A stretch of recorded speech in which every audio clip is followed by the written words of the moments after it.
Wakil Bupati Pidijaya Haji Said Mulyadi hadir pada acara penandatanganan Fakta Integritas dalam rangka pencanangan eksternal zona integritas yang berlangsung di Aula Kantor Pertanahan Kabupaten Pidijaya.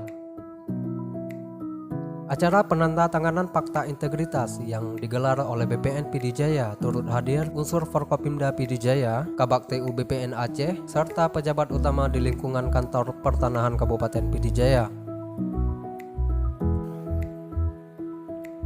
Pencanangan tersebut ditandai dengan penandatanganan fakta integritas oleh Wakil Bupati Pidijaya bersama unsur Forkopimda Pidijaya dengan disaksikan Kakanwil BPN Aceh, dalam hal ini diwakili Kabak TU BPN Aceh Dr. Handes Yuliandi dan seluruh pegawai Kantor Pertanahan Pidijaya. Wakil Bupati Pidijaya dalam sambutannya deklarasi pencanangan eksternal zona integritas sebagai komitmen Kantor Pertanahan Kabupaten Pidijaya untuk menuju wilayah bebas korupsi atau WBK dan wilayah birokrasi bersih dan melayani atau WBBM. Serta jajarannya dan juga mewakili. Juga yang kami hormati Pidijaya dan jajarannya,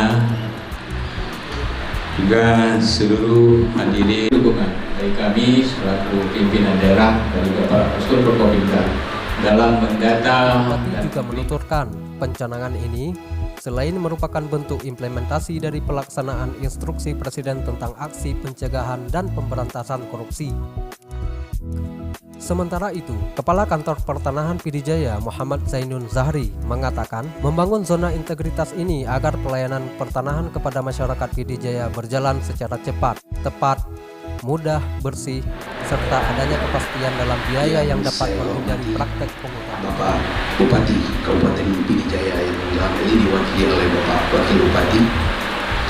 Wakil Bupati juga berharap adanya komitmen untuk menciptakan wilayah bebas korupsi khususnya di Kabupaten Pidijaya. Acara penandatanganan Fakta Integritas dalam rangka pencanangan eksternal zona integritas berlangsung khidmat hingga pada penutup doa dengan tetap menjalankan protokol kesehatan. Humprokom Pidijaya melaporkan.